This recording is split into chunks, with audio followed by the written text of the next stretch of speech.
Good evening, namaskar and suswagatam. And welcome to राजनीति on MATV. एक बार फिर से आपका स्वागत है राजनीति में और आप हमें इस समय देख रहे हैं स्काई के चैनल 714 और उसके अलावा फेसबुक और यूट्यूब पर। और आपको पता ही होगा। एक बार फिर से आपको बताते चले कि साहब आज के प्रोग्राम में भी हम उसी विषय पर बात कर रहे हैं जिस विषय पर हम पिछले 2 हफ्ते से लगातार चर्चा कर रहे हैं।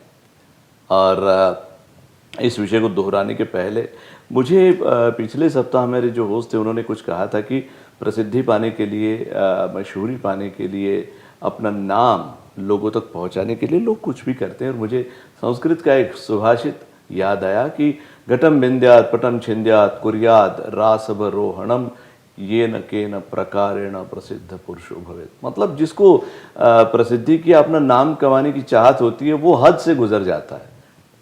जैसे कि किसी के कपड़े फाड़ देना, या अपने आप के कपड़े फाड़ देना, मुंह पे काला पोत के गधे पर उल्टा बैठ जाना, या किसी के बर्तन तोड़ देना ताकि लोग उसके नाम के बारे में बात करें, उस व्यक्ति के बारे में चर्चा करें। कुछ लोग कहते हैं कि या तो राम बनो या तो रावण बनो, चर्चा दोनों की होती है। और ऐसे ही प्रसिद्धि पाने के लिए शायद कुछ लोगों ने एक नया तिकड़म शुरू किया है जिसके बारे में हमने पिछले सप्ताह बात की थी। राजनीति एक ऐसी चीज है जो कुछ वर्ष पहले, maybe few hundred years ago, was limited to only politicians. लेकिन धीरे धीरे ये राजनीति घुसपैठ करती चली गई खेल के क्षेत्र में, शिक्षण के क्षेत्र में, और यहाँ तक कि आजकल हर घर में पॉलिटिक्स चलता है, एक दूसरे सदस्य के बीच में पॉलिटिक्स चलता है। कुछ लोग ऐसे होते हैं जो इस पॉलिटिक्स में नहीं पढ़ना चाहते लेकिन इस दलदल में खींच लिए जाते हैं। और अगर आप अपने आसपास मुड़ के देखिए तो आप भी देखेंगे कि आपके पास राजनीति कहीं ना कहीं दुबक के बैठी है और आपके जीवन को वो कहीं ना कहीं हिला रही है, कहीं ना कहीं दहला रही है, कहीं ना कहीं आपको डरा रही है अपनी उपस्थिति से। बहरहाल आज बात कर रहे हैं हम रेफरेंडम 2020 के। बड़ा कैची नाम लगता है, अचानक ऐसा लगता है जैसे T20 वर्ल्ड कप कुछ जल्दी शुरू हो रहा है।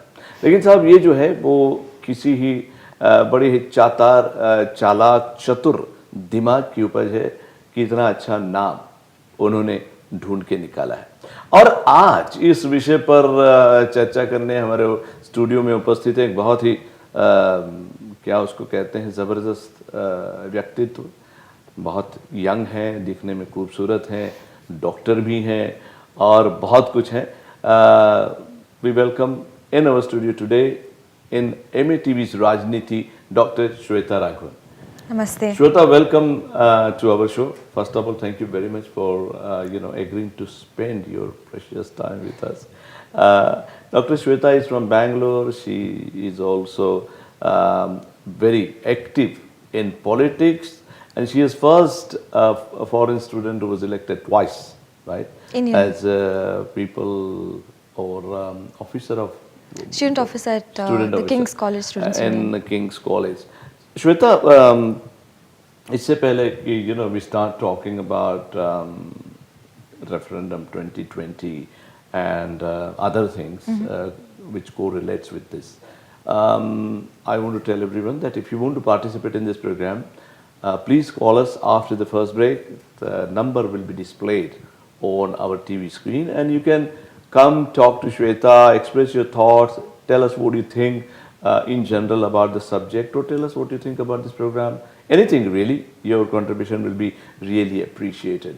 Shweta, first of all, before we talk about the topic, tell me why politics? I mean, you are a student of science and I know for a fact that you do lots and lots of different activities relating the science and maybe STEM, encouraging girls and ladies to come and join this field which is lacking of girl power or ladies power.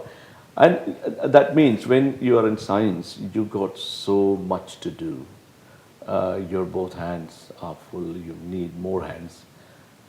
In spite of that, how did you and why did you got involved into politics? First of all, thank you so much for having me this afternoon, and Sadar Pranam to all the viewers. It's a pleasure to be here. I think I'll start off by saying that politics, the current definition is very skewed. Politics to me is actually nation building.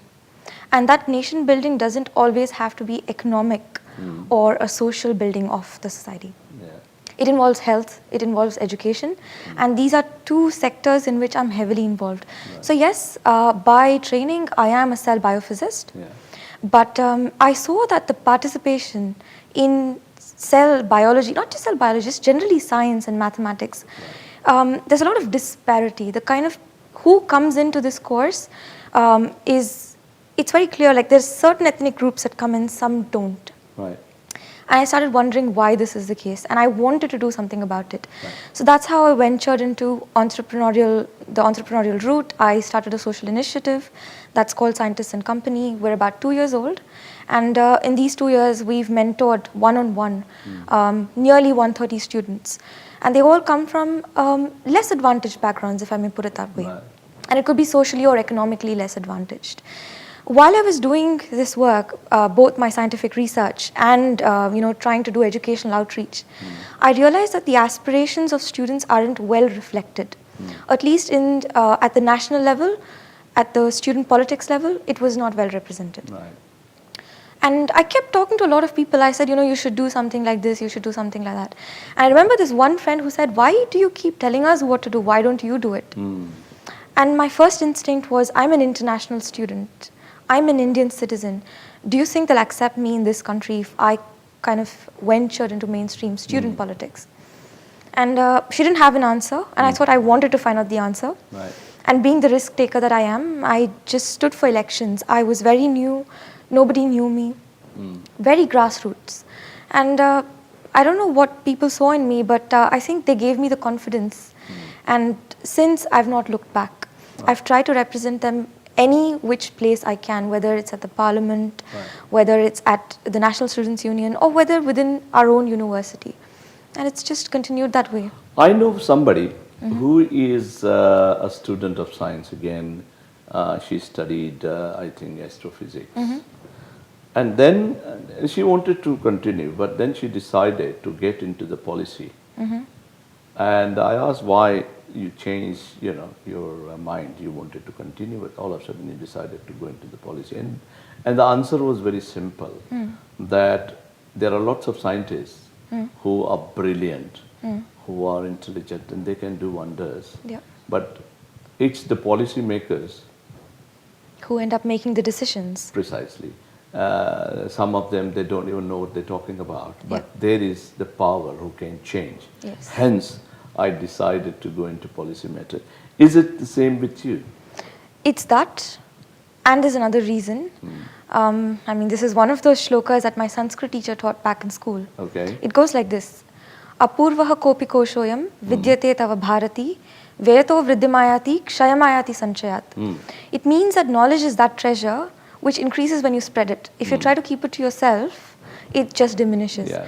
And to me, it's somewhat similar, you have this knowledge, what are you going to do with it? Do you want to confine it to the four walls of the lab? Or do you want to go out there and make a change? It's not a conventional path, especially for scientists to be in politics. But why not? So it comes from that So yearning. it was two angles, yeah. Spread what you have. Yes. And also have some control, rather than waiting for some idiot to make a decision and then you follow blindly because you have no option. Yeah. Politics, as they say, many, many years ago, I was associated with many politicians. Some of them are really good. Some of them are like Ravans, And many people believe there are no morals, there are no ethics in politics. Your name is Shweta, very fair. And I strongly believe that politicians, sometimes they have to, compromise. And there is an excuse for a bigger picture or for bigger good or something like that. Do you think that you can stay in politics and yet you can maintain what you are without changing your personality, your beliefs? Do you think so? Definitely. One thing is, I don't think you can classify me as a conventional politician. But even then, I'm not the kind of person who looks forward to the next election. Right. So, ज़्यादातर लोग ऐसे करते हैं कि you won this election and they're already preparing for the next. I've never thought of it like that. I usually go with a one-point agenda. I'm like, these are the things I want to complete. I make a checklist, and whatever is my term, I want to finish all of it by then. Right. And the other thing is, I think you have to be accountable to yourself. Right. So at my own students' union, I was the first officer to set precedent on accountability. I started publishing monthly reports. So every penny I took, every kind of project I started, I would give them monthly updates, and I would have consultations every week. Right. I would talk to people. It's not about what I want for them; it's about what they want, and it's my responsibility to make sure that that comes to fruition. Right. So I think if you stop seeing it from a perspective of being a career politician, but more as somebody who wants to contribute without expecting anything in return, Right. you should stay on track. Okay. Do you think in future, I mean, before we move to the Yeah. main subject here, do you think you want to pursue your career as a politician, or you want to move away sometime and concentrate more into the science or scientist you are? So I've always been a scientist, and I will be a scientist, and I think I cannot stray away from research, even if I wanted to, because I'm so attached to it. It's a bit addictive, actually. But to say that I will not be politically active is wrong, because I will contribute in my way. So science and health is my expertise, Right. and that is required to build your nation, so I will contribute that way. Okay. Shweta, referendum 2020, let's talk about it. We had some very, very important guests in last episodes or last programs, previous programs, and some of them really contributed with some wonderful thoughts.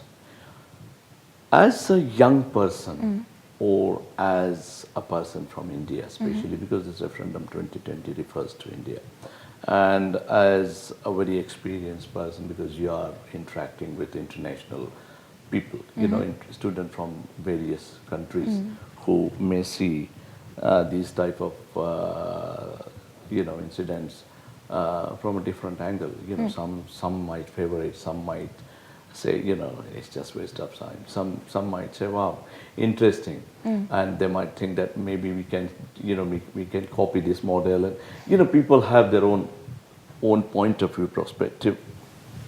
So as an Indian person, first of all, and as a very patriotic person, as I know you are, what do you think? Give us the both perspective. First, as an international student who interacts with various people who are coming from different countries. So that one, and as An a Indian. very patriotic Indian person. I'll go with me being an Indian first, because that comes naturally to me. Yeah. That's what I am, wherever I am. From an Indian perspective, the referendum 2020 is a non-issue. Because no Indian Sikh actually wants it. In fact, they don't even know what this is. Okay. And when you do tell them about it, they just brush it off. Some people are actually indignant, some people are angry, because we're talking about a generation who's experienced the 1980s riots. It's still fresh in their memories, and they don't want it for their children. Because after a lot of bargaining, after a lot of hard work, Punjab has seen peace. Yeah. And it is developing. It's one of the richest states in India, and it is a very integral part of India. Punjabi cuisine, for example, you know, or its culture, it's there from north to south. I mean, shalwar kameez, I'm wearing shalwar. I come from a non-Punjabi state. You know, they've given us so much, and we've imbibed that culture. So, who are Punjabis? Everybody is. Does everybody have a little bit of being a Sikh in them? Yes. That's what India is about, multiculturalism. So, do we support it? No, certainly not. And as far as people, this religious-based secessionist movement that there is, I'm sure, I mean, they have their rights. I'm sure they want something, and they can perhaps seek it from countries that are supporting them. Yeah. I'm sure they'd be happy to give them a piece of land. But India is not a country that would budge to such things, especially from individuals who do not reside from India. Yeah.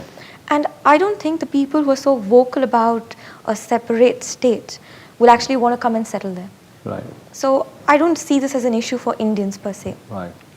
As an international student in the British society, I think there's two kinds of reactions that you see. One is apathy. People don't understand it. Because you're talking about second, third generation British Indians, British Sikhs, and they don't really know what this is all about. And the only stories they may have heard is about the 1980s riot when their forefathers migrated to Britain. they're beyond it. They've moved on. They're very well integrated into this society, so they don't care about it. There's another section who are actually angered. Because somewhere, even though they identify as British nationals, which is the right thing to do, they also identify as Indians. Ethnically, they're Indians. And they like to keep that root. Yeah. And they also realize that they're so far away from India that they righteously cannot make these decisions for people living in India. So somewhere the indignation sets in and they're like, you know what, this is not my place to do this. And in fact, there's a bunch of students from Oxford who've started a working group. And they're all Punjabis of both the Sikh and Hindu faith. And they're looking at what problems youth from the community face in Britain. And they're trying to overcome it. And they're also trying to kind of produce a counter narrative with facts to say that yes, things may have happened in the 80s, but things have moved on. And it is a prosperous state. Let's not disturb this hard-earned peace. So yes, there is a lot of activity going on, but of course we all know that the wrong kind of activities gain a lot more attention than the right ones do. So from the perspective of being an international student, it's just a pocket full of people who are asking for a separate homeland. But the rest of them, I don't think they care. And especially if you talk about the generations past, you know, people in their mid-50s, in their 60s, they are very much angered. They don't want this. They are very proud of their Indian identity, and equally, India is proud of their Sikh community. They have contributed so much from, you know, defending our borders, and much before. They've been doing this from much before India became a nation itself. It's been happening for centuries together. So you can't separate two people who are one. Another thing which while you were talking, I just thought that before, you know, India became a Republic of India, before, you know, British had to let go. Part of Punjab was in Pakistan. So it's not just India. There is part of Sikhi in Punjab. They have their gurudwaras. They have some very emotionally attached places. So the referendum which is coming, or when it's happening, are they referring that to that land as well, or they're just talking about India? So from all the reports I've read so far, they're only talking about the Indian state of Punjab, not the Punjab province from Pakistan. And yes, you're right, there's a sizable community of Sikhs in Afghanistan and Pakistan as well. And they identify with their nationalities, which again is the right thing to do. And I don't see them actually involved. And if you look at the British diaspora, the Sikh community generally hails from India, or they have come from one of the African countries, because, you know, in the 80s there was a lot of nationalistic movements there, and it was not conducive for them to live there, and they've migrated over here. So most of the community that you see here are from the Indian origin, and they're trying to instigate them, unsuccessfully if I may add, to say that, oh, just break away from India. And you know, it's anybody's guess. The whole K2 agenda of Kashmir and Khalistan, put them both together and destabilize India internally. Well, for whatever reasons people are doing it for, it's not going to be successful. India is much harder than that to crack. With Dr. Shweta Raghavan, we are talking about referendum 2020, and there are a lot more to it, which we will discuss in this program, but that will happen after a break. After the break, we'll take your phone calls. We'll like to talk to you if you wish to talk to us, and you know, give us your point of view. But that will happen after a small break, so don't go away.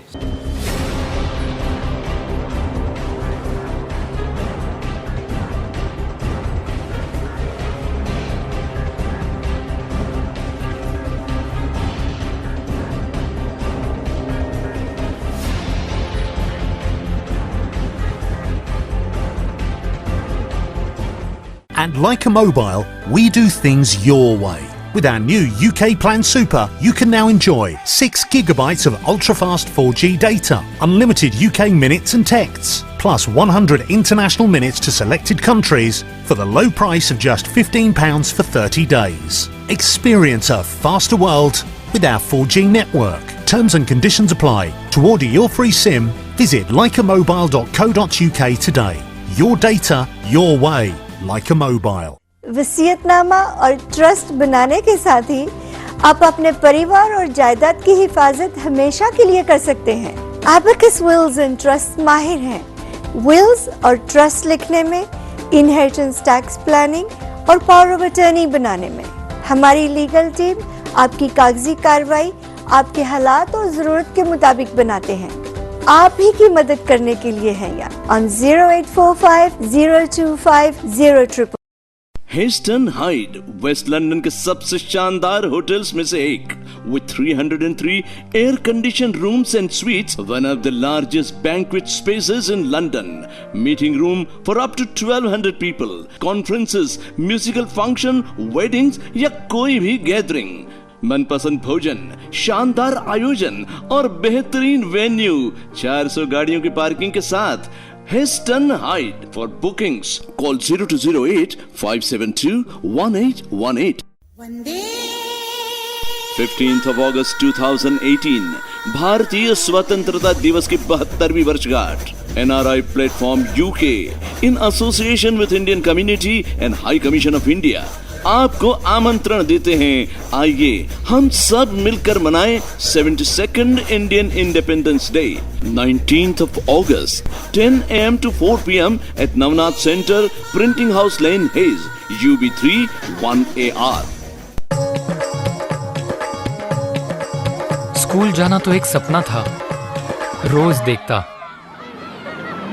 उस खाने वाली गाड़ी को, सबको बढ़िया खाना, खुशी होती थी देखकर। फिर वो दिन आया जब मैं भी गया स्कूल, लगा कि सपने देखने की ताकत मिल गई हो। अरे पेट भरा हो तो पूरा ध्यान पढ़ाई में रहेगा ना। प्रार्थना करता हूँ कि वो खाने वाली गाड़ी हमेशा स्कूल आती रहे। थैंक यू अक्षय पात्र।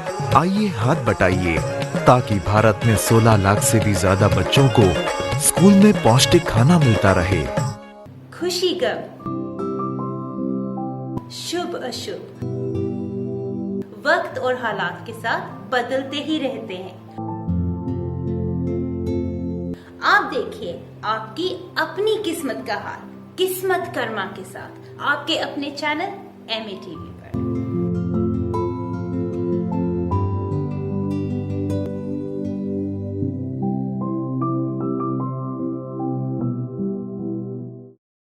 This is a report from Save the Children. These scenes at Chiamala Hospital in Central Africa may look like an emergency, but we see this throughout the world every single day. Among the new arrivals, we found Kayembe. So frail he can no longer stand, Kayembe is almost 2 years old, but his weight is less than half that of a healthy child his age. 5 cas graves de malnutrition. Kayembe needs food and he needs medicine urgently. These are the basic things that you can help us provide by calling the number on your screen now and giving just £2 a month. Save the Children know what it takes to save a child's life, but we need your help. Because tomorrow, we'll see more children arrive. And the next day. S'il n'y a pas assez de nourriture à donner aux enfants, les enfants vont mourir. Please pick up the phone now. Call 0800 035 6365 or visit our website and give your £2 a month. For a child as critically ill as Kayembe, a single phone call can make the difference. Waheguru ji ਕਾ ਖਾਲਸਾ ਵਾਹਿਗੁਰੂ ਜੀ ਕੀ ਫਤਿਹ। ਅਸੀਂ ਇਹ ਦੱਸਣਾ ਚਾਹੁੰਦੇ ਹਾਂ ਗੁਰਦੁਆਰਾ ਮੀਰੀ ਪੀਰ ਸਾਹਿਬ ਵੱਲੋਂ ਜਿਹੜਾ ਵੀ programme ਅਸੀਂ ਸੋਮਵਾਰ 9:15 ਤੋਂ 10:15 ਔਰ ਸ਼ੁੱਕਰਵਾਰ 8:30 ਤੋਂ 9:30 ਅਸੀਂ ਪੰਥ ਦੇ ਭਲੇ ਲਈ, ਪੰਥ ਦੀ ਚੜ੍ਹਦੀ ਕਲਾ ਲਈ ਅਸੀਂ ਦਿੰਦੇ ਹਾਂ। ਉਸ ਵਿੱਚ ਅਸੀਂ ਵੀ ਚਾਹੁੰਦੇ ਹਾਂ ਸੰਗਤਾਂ ਵੱਧ ਤੋਂ ਵੱਧ ਸਹਿਯੋਗ ਕਰਨ। ਸਾਨੂੰ ਸੰਗਤਾਂ ਦਾ ਸਾਥ ਚਾਹੀਦਾ ਹੈ, ਅਸੀਂ ਸੰਗਤਾਂ ਦੇ ਨਾਲ ਹਾਂ। ਵਾਹਿਗੁਰੂ ਜੀ ਕਾ ਖਾਲਸਾ ਵਾਹਿਗੁਰੂ ਜੀ ਕੀ ਫਤਿਹ।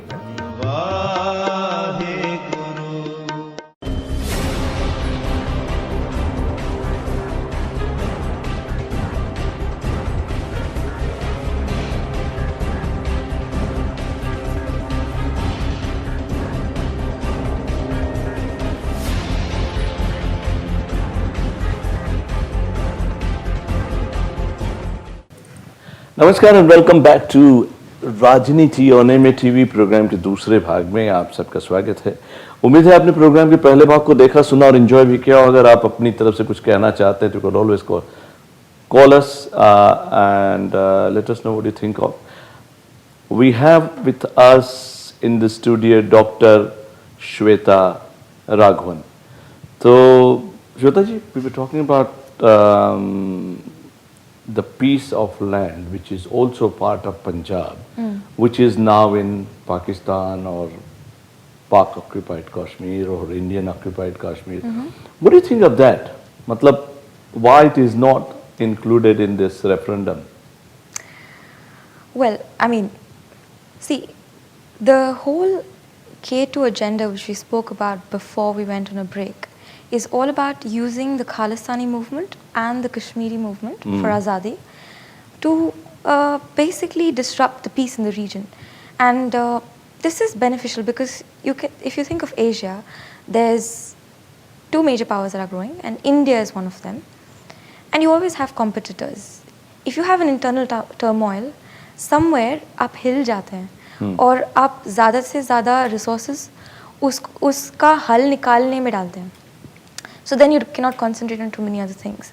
I'm sure you followed on all those ceasefire violations on our borders, from all the way from the west to the east and the northern side. It happens. It's a political tactic. It's I don't think it's anything personal. It's all about regional dominance. You know, it's about who gets the upmanship in this game of politics, and that's where it comes from. So the agenda here is not. I personally don't feel that it's about carving a homeland for a certain community. It feels, at least from based on the newspaper reports, that they're trying to undo the peace in India. That's Right. basically the one-point agenda. Because if not, why are you not including, parts of Punjab province from the other side of the border? And another thing, as a student, as a normal person, when you do something, anything really, especially a movement, you need, first of all, you need somebody who is really dedicated, somebody who knows what he or they are doing. But apart from that practicality, you need lots of funds. Yeah. And there are some rumors, it may be rumors or it may be truth, that some criminals who have fled India and they are in this country, they are convicted criminals, and they are offering money to each and every person who would come and speak on the day, referendum 2020. They will be given £60,000 per person from a known criminal, Mr. Parminder Singh Pammi. Okay. £60,000, that's a lots of money. And then, offering it to every individual, that's a huge load of money. What do you think? I mean, when you hear it, okay, let's just forget about why, how. When you hear about this, what do you think? First of all, if those reports are to be believed, I mean, this is a bit shocking for me because I haven't come across that name ever. If those are to be believed, and if somebody is here for the money, I'm sorry, but I don't see the genuinity in your cause. Yeah. Where is the dedication? Because dedication has to sprout from an internal inspiration. You really want something because you believe in it and you think that's the right thing to do. Yeah. You will stick to it. Yeah. But if you're fueling a movement with money, it will die a natural death somewhere. When the money runs out, the plan will run out and the cause will just die a natural death. So that's a bit shocking. I'm worried. £60,000 is a lot of money. Where are they getting from? I have no idea. I think we have some technical problems that in the studio itself. But yes, £60,000 is huge sum. But I think forget £60,000. Any money offered for the participants, it doesn't. It just confuses you. It's not just confusing. It dampens the cause. I'm not talking about just this cause, any cause. If you believe in it and you put your heart and soul into it, money is not a matter. Yeah. In fact, when somebody does something and they genuinely believe in it and they're passionate about it, the money usually goes into resources, not to pay a speaker. Yeah.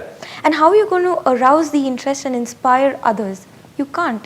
I mean, it's like I said right at the beginning, this particular cause is a non-issue because you can see it's being fueled by money.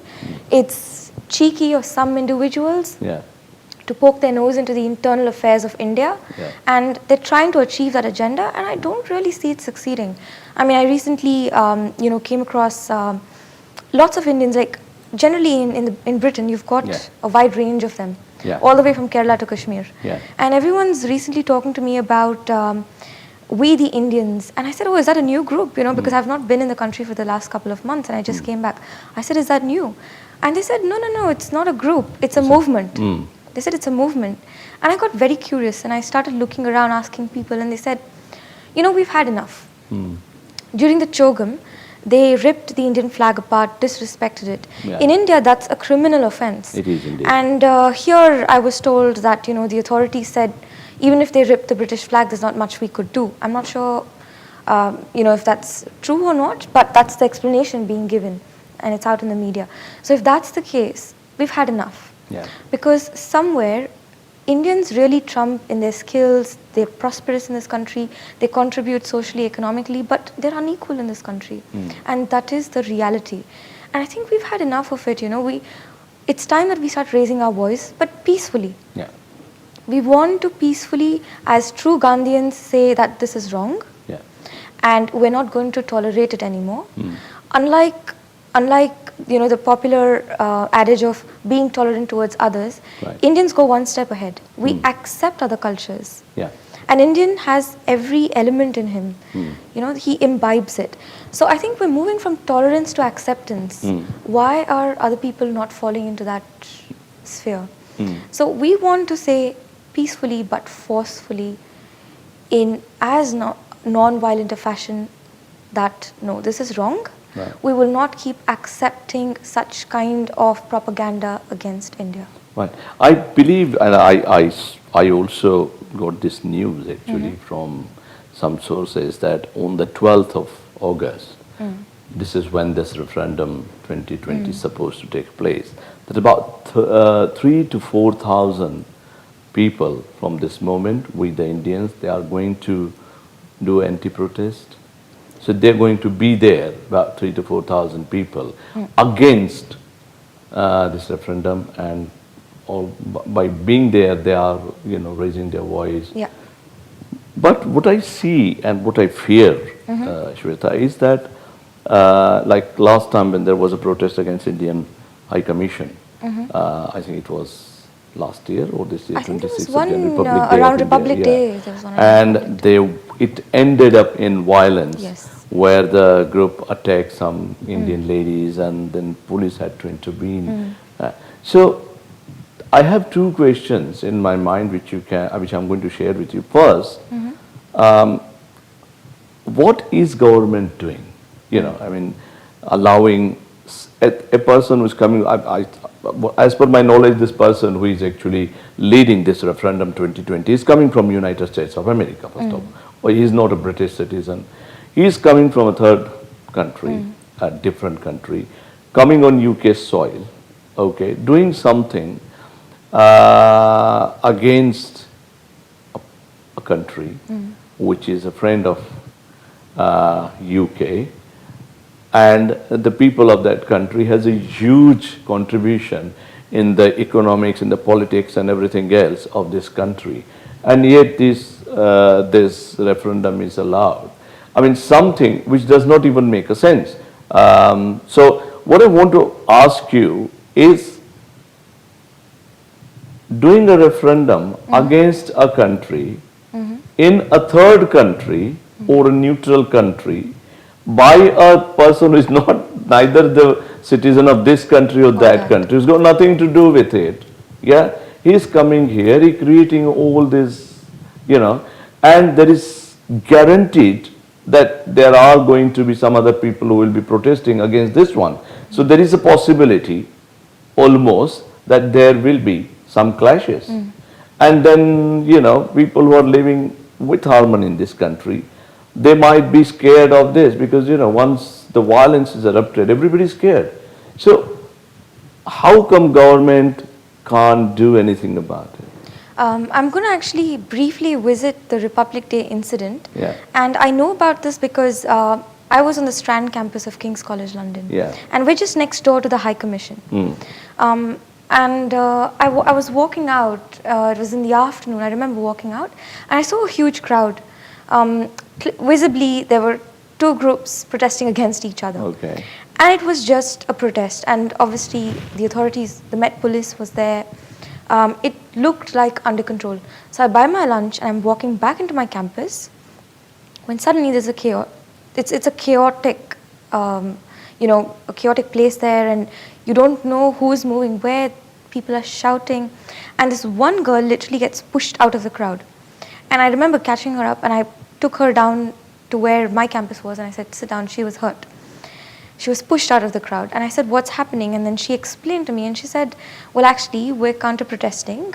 There's a group of people who are intentionally trying to tarnish India's image, and we thought that, we will stand here and say that's not true. And they started attacking us out of nowhere. Okay. And then I said, but did you instigate something? And she said, no, we didn't. And it was visible. There were more women, and there were young people there. And the other group who were, protesting against India obviously looked, more physically capable. And I'm not trying to insinuate anything here, but I'm just saying it started from one side. And ये जो कहावत है कि थालियां दो हाथ से बजते हैं, not always true. It's not always true. If I have to go by the Gandhian principle, somebody slaps me, I'm going to show the other cheek. But how long can I tolerate it? What do I do at that point in time? Because I don't want to be violent, so I'm going to walk away. And that's what this girl was doing. In fact, she didn't even walk away, she was thrown out. So yes, can it get violent?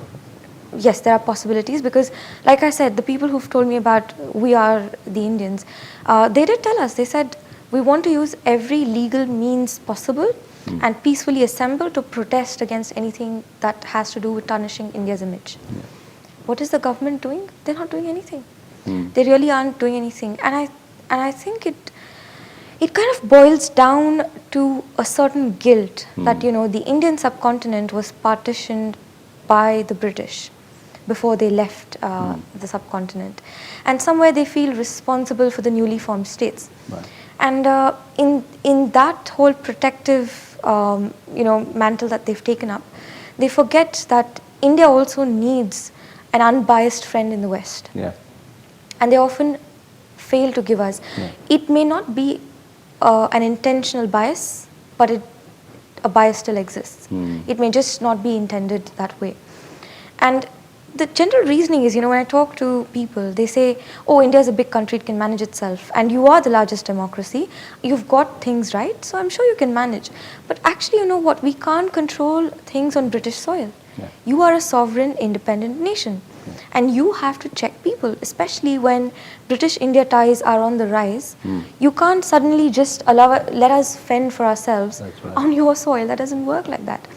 And of course, you mentioned about economics, trade, all those relationships. Culturally as well, India and Britain have a long history. And now with Brexit, it's looming large. You have to start building better relationship with the Commonwealth nations. I'm not saying exclude one person or the other, but try and be equal. Because yes, as an Indian, I do feel that they are not being equal, particularly towards India. There is a bias against India, and I feel it. Shweta, you said something very important, and I want to talk to you about it. That is Gandhigiri, where Gandhiji said, "किसी ने गाल पे थप्पड़ मारा तो दूसरा गाल उसके आगे कर दो." I'll talk to you about it. There was one incident, however, in India this morning, and that is a very young person, Major Kaustubh Rane, and his 4 Sainik. They were killed in an encounter, and I wonder if he offered his another cheek and that's why he was killed. But we'll talk about it after the break. Don't go away.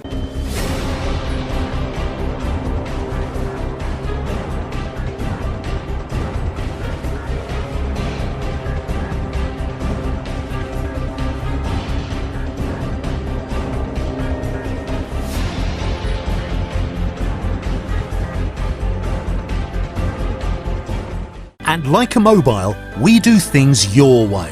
With our new UK Plan Super, you can now enjoy 6 gigabytes of ultra-fast 4G data, unlimited UK minutes and texts, plus 100 international minutes to selected countries for the low price of just £15 for 30 days. Experience a faster world with our 4G network. Terms and conditions apply. To order your free SIM, visit likeamobile.co.uk today.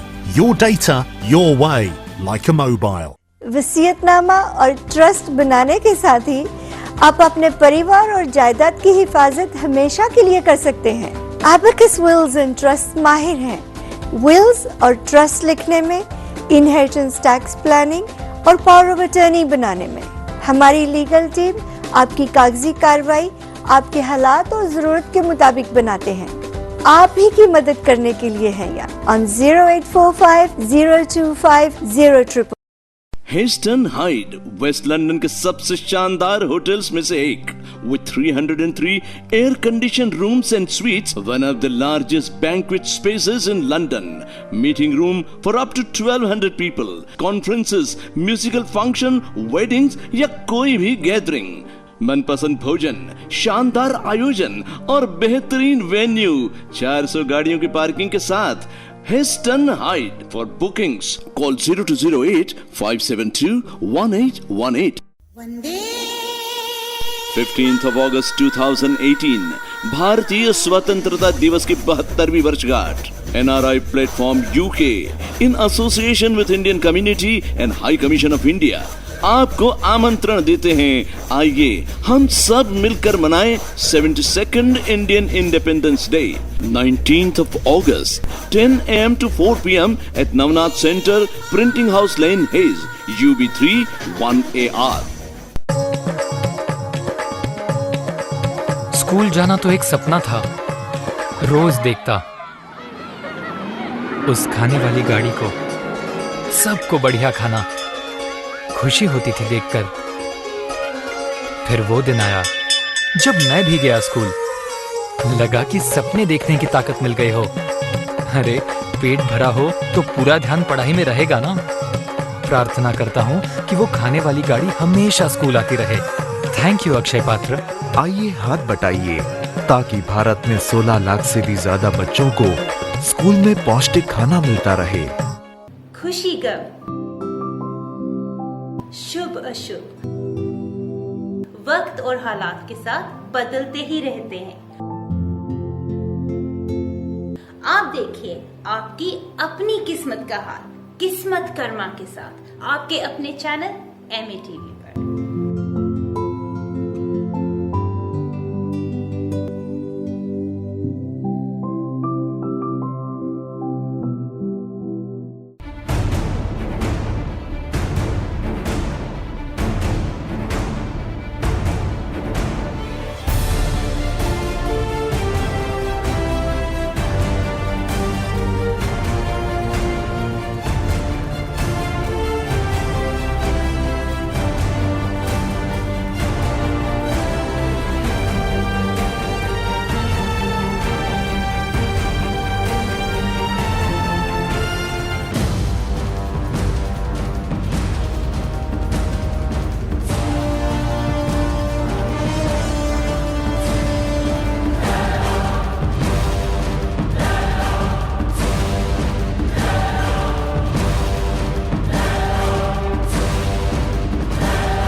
You're watching me on MATV. Stay tuned to MATV. You're watching me on MATV. You're watching me on MATV.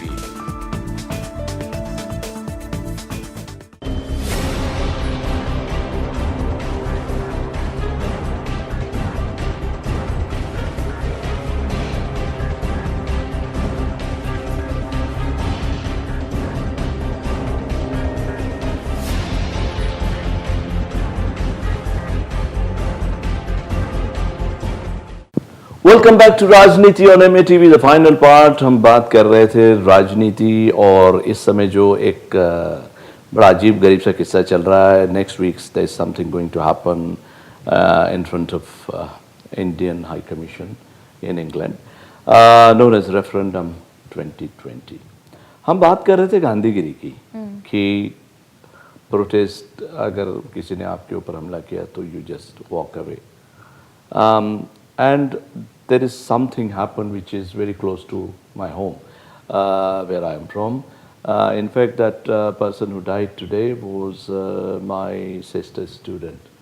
Major Kaustubh Rane, along with his 4 soldiers, was assassinated or killed or in an encounter LOC के बहुत पास में। तो ऐसे में क्या Gandhigiri apply होती है श्वेता? बिल्कुल नहीं, बिल्कुल नहीं. What people often forget is that if India produced a Gandhi, it also produced Bhagat Singh, Chandrasekhar Azad, Netaji, and the whole works across the spectrum. You know, north, east to west, north to south, everything. We generally try to reason first. That's the Indian mentality. You try to reason.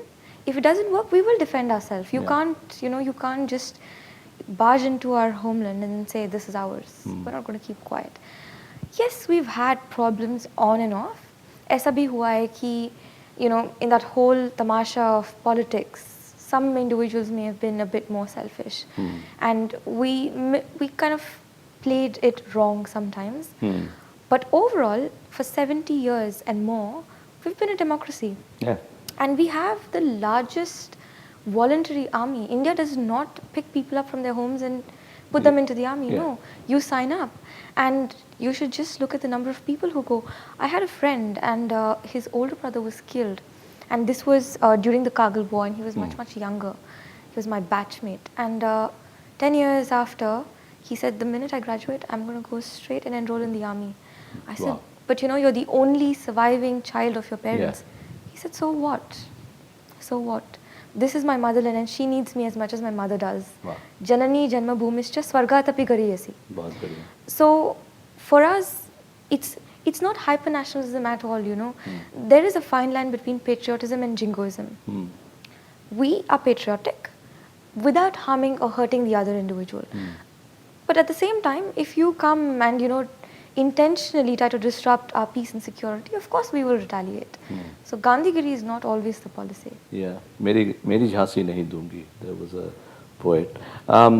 Now coming back to thinking, and you know, as a student, we are living in this country. You know, I'm living in this country for many years. My children are born and brought up in this country. We have a fantastic relation with, you know, our people who are, you know, whether Sikh or Pakistanis and other people. And when such thing happens, you know, like, and you fear.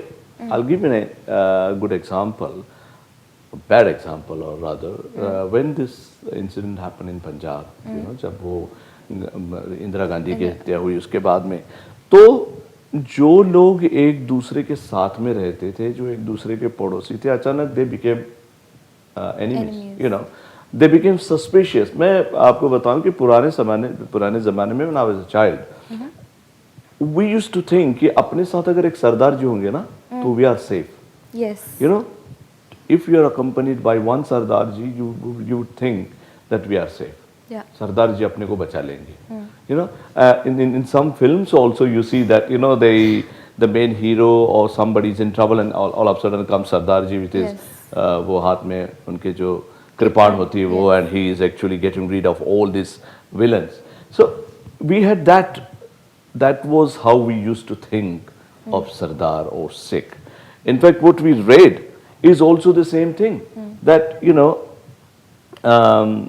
जब मुगलों का आक्रमण हुआ, when we were attacked by the Mughals, this is the time when, you know, Sikh, you know, came in existence. और गुरु गोविंद सिंह जी ने ये कहा था कि मुझे हर घर से एक लड़का चाहिए जिसे मैं सिख बनाऊंगा, उसको 5 वो ये पहनने होंगे जो साइंस है. पहले उन्होंने पंच प्यारा बनाया. तो वो they are like, you know, our brothers, our relatives, our neighbors, our protectors. Yes. All of a sudden when something or such thing happens, it creates a confusion, a doubt, some sort of fear, some sort of insecurity in our minds. So, in a way, this is a huge crime committed by somebody or to be committed by somebody. ये psychological fear पैदा करना लोगों के बीच में, जो लोग बहुत ही आराम से एक दूसरे के साथ भाईचारे से रह रहे हैं, हाँ. उन लोगों के बीच में, उनके दिमाग में एक तरह का डर पैदा करना, एक तरह का उनको भयभीत करना एक दूसरे से. क्योंकि जब आप किसी से डर रहे हैं without knowing whether that person is going to attack और that person has a malice और a bad intention, other person also thinks the same thing. That's the human nature. So it is a crime, heinous crime, going to be committed by somebody, and I don't know if there is any law or anything at all for that. So एक बात यह है कि इनका जो कोशिश है वो नाकामयाब रहा अब तक, and आगे भी रहेगा, and there's no doubt about it. And the reason I say that is because if you talk to any Indian, just about any Indian, I don't think they will look at another Indian ever with that kind of malice or fear. Yeah. हाँ, ये बात है कि आज के ज़माने में fear mongering, inducing fear is a business on its own. Yeah. It generates revenue, and people like it because that's how they get their vote banks. It's a totally different ball game.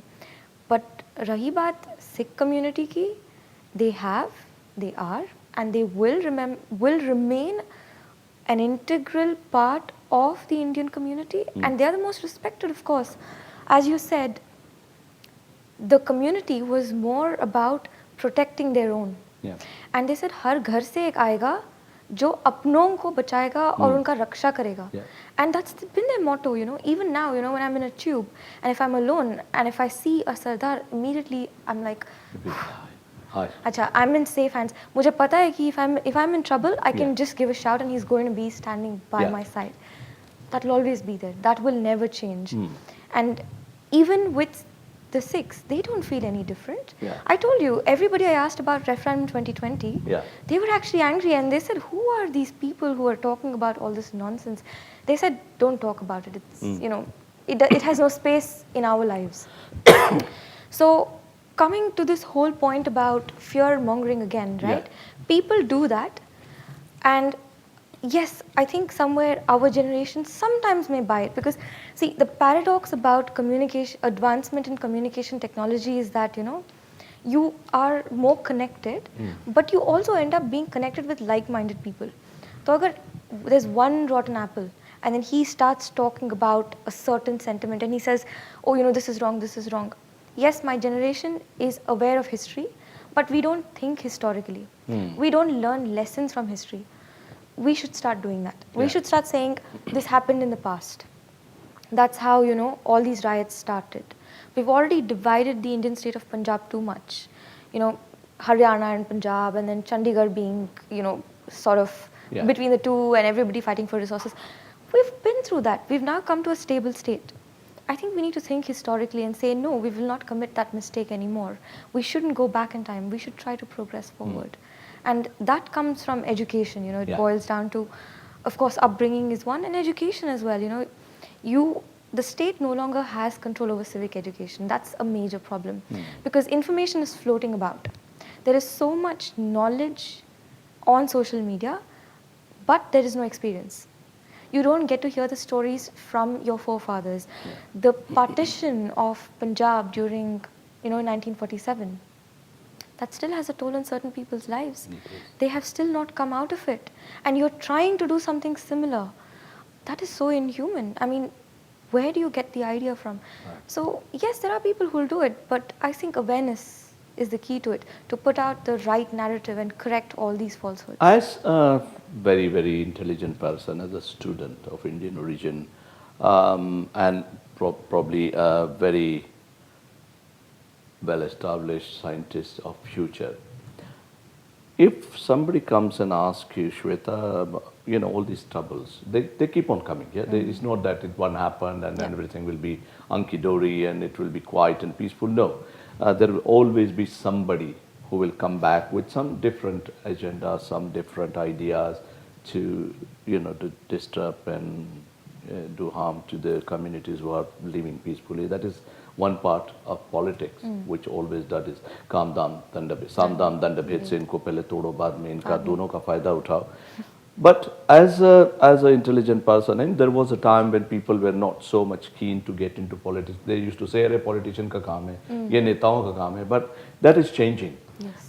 So, as a normal person, what would you do if somebody says, you know, let's find out the solution, or let's try at least to get some solution to put a stop on these kind of things, or at least prepare, like, you know, all these software companies, they prepare a wall, you know, where safety wall. So no hacker come in and, you know, the malicious things come into the computer or system and corrupt it. So what would you say, what would you do? What is the first thought comes to your mind when you say, okay, let's do something about it? See, I think the answer to a lot of the problems that we face today stems from the fact that there is no stability in South Asia. And somehow the countries are disconnected, there's war, sometimes a war-like situation, and that needs to be resolved.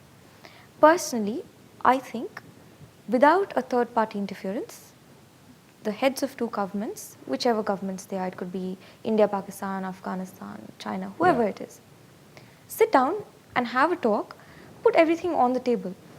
Don't say, आप ये करो फिर मैं ये करूँगी. No. You say these are the important things. So sharing water resources, for example, is key. It's key to life. Talk about it. Start prioritizing areas where you can actually easily come up with solutions and which are implementable. You don't need politics into it. So sharing of resources is number one on that. Free movement of people. Yes, there is security risks. So can you attach a caveat saying, if there is a security risk, how are we going to deal with it? What is our extradition treaty going to be like? If an individual from the other country, you know, is involved in a criminal offense, how are you going to deal with it? How is, you know, the legal course of action going to be?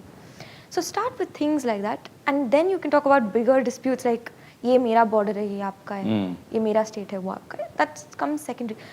It's like a building block. When you use Lego, you can't have the whole house. You have to start brick by brick. Brick by brick, It's the same in real life. So I think the dialogue has to only involve the two aggrieved party.